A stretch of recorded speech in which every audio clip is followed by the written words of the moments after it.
આપણે જોધપુરથી બાબુ પધાર્યા એમનો આપણે સત્સંગ સાંભળ્યો.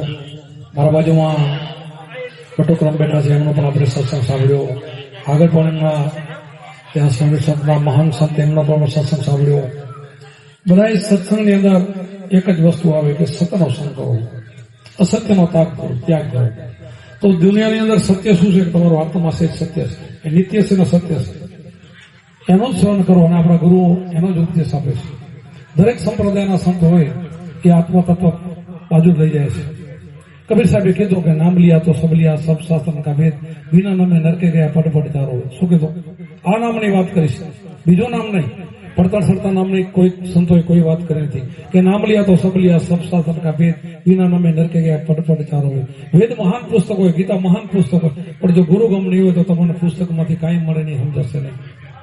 નામે પાતક છૂટીએ નામે નશે રોગ, નામ સમોડ કોઈ નહીં, જપ તપ તીરથ વ્રત ને એવું. તો આ નામથી મોટું જપ તપ તીરથ વ્રત કોઈ નથી. તો આપણે નામને આધીન થઈ જવું જોઈએ, સદગુરુનો સહારો લઈ લેવો જોઈએ. જેમ બટુક મહારાજ કીધું કે ખાલી સિંહના પંજાનો આશરો લઈને તો મુક્તિ થઈ ગઈ. તો તમે જે સદગુરુનો આશરો લીધો છે ને એ તમને ઠેઠ પાર પહોંચાડી દેશે, પરવાનું લખી દેશે, સંતો એક સિક્કો મારી દેશે.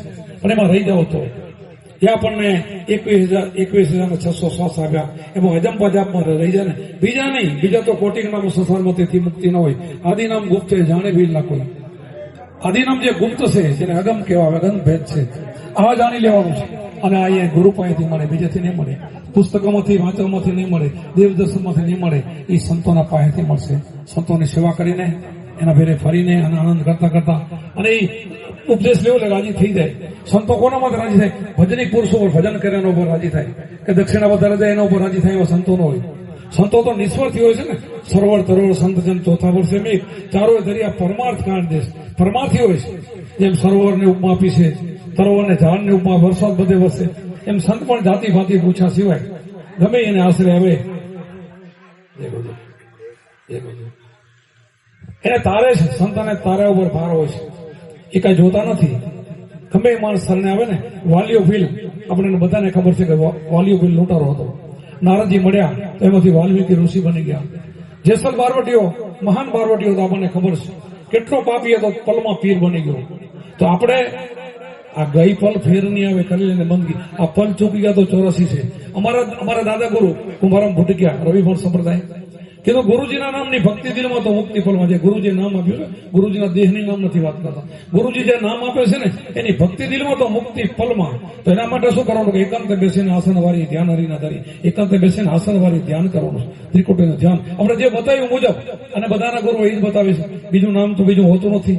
આમાં ભેડ સેડવાનું કઈ હાલે નહીં, હાલે હું છે નહીં. એકાંતે બેસીને આસન વાળી ધ્યાન હરી ધન ધરીએ. અખંડ દોરમાં સુરતાને સાંતો મનોવર્તીને બાંધો. અખંડ જે તમારો દોર આલી રહ્યો શ્વાસો એની અંદર સુરતાને સાંતવાની કરીશ. આ સુરતા આમાં લાગી જાય તો બેડો પાર, નહીં તો પછી બિચારી ભટકણી કહેવાય. આ સુરતી બધે ગમે ત્યાં ભટકશે ને એની કોઈ કિંમત નથી. જેનો આશરો છે ને એની જ કિંમત છે. જેમાં સિંહની વાત કરી, પગલાનો આશરો, એમાં શબ્દનો સુરતાને આશરો છે. સૂત્રનો શબ્દ છે ને એમાં લીન થાય ને તો કર્મ બધા મેળ થાય ને કઈ ના થાય. બીજું બધું ભરતું સુરતું કરવાથી કર્મ મળતા નથી. કર્મને મટોરામાં એક જ આજ ઉપાય છે, સદગુરુ. બસ સદગુરુને આપણે મળી ગયા. પછી આપણે ધ્યાન, પછી ત્રીજી કડીમાં ઉન્મુની મુદ્રામાં ધ્યાન લાગ્યા. અગમ જ્ઞાન જાગ્યા. ખેતરી ચાતરી ભોંચરી અગોતરી ઉન્મુની મુદ્રા આપણી ધ્યાનની મુદ્રા છે. તો આપણને અગમ જ્ઞાન જાગે. અગોતરી મુદ્રામાં અનહદ વાગે છે, અલગ પુરુષ બિરાજે, અલગ ધણી ત્યાં અલગ ત્યાં બેઠો છે. આ બધી આપણી કાયાની અંદર ભીન ભીન કરીને સંતોએ ખોલીને આપણને બતાવ્યું છે. ભજન કરીને જાગ્રત નથી કીધું ને, કે જાગ્રત નથી તો ચોર ના લૂટે. એટલે જાગ્રત કોણ? તમે જાગેલા છો. અહીંયા જે આવે એ બધા જાગ્રત પુરુષો, નર નારી જે આવે ભાઈઓ એટલે કારણે ઉજાગર કરીને એ સુધી કોણ આવે? બધા જાગેલા છો, બધા ગુરુમુખી છો. એટલે કારણે અહીં આવો નહીં તમે બધા પ્રેમી જાણશો. પણ છતાં તમને એમ થાય કે સંતોના મુખેથી બે મન સાંભળીને કે તમને બધાને આવડે છે. મારા સુરો ભગત તો મારી જોડે, અમે બાજીપુરા સુરત જ્યાં જાય તે મારા સત્સંગમાં ઈશ્વરદાસ ને બધા ખૂબ મારા જોડે ફરેલા છે બધા. અને અમે બધા જ્યાં જાય ત્યાં બધા આ જ ગુણગુણ ગાય છે, આ જ ગુણગાન, બીજા નહીં. બીજી કોઈ વાત સંતો કરતા નથી આના સિવાય નહીં. સંતો ભાઈ બીજો વેપાર છે નહીં. માયાથી પર છે સંતો. દેખાય તમને માયા, પણ માયામાં સંતો નથી. માયાથી પર હોય છે. એવા આપણા બધા નિર્લેપ સંતો છે. લેપાયમાન થતા નથી. જેમ જળ કમળમાં હોય અને લેપાયમાન થતું નથી આપણા સંતો, એવી રીતે હોય છે. તો મને વધારે નહીં 10 મિનિટનો લાભ આપવાનો કીધો છે. અને વધારે બોલી તો આપણે મર્યાદા તૂટે. એટલે બોલો સત્ય ગુરુદેવ કી જય, સનાતન ધર્મ કી જય. આપણને બધા મહારાજ કી જય.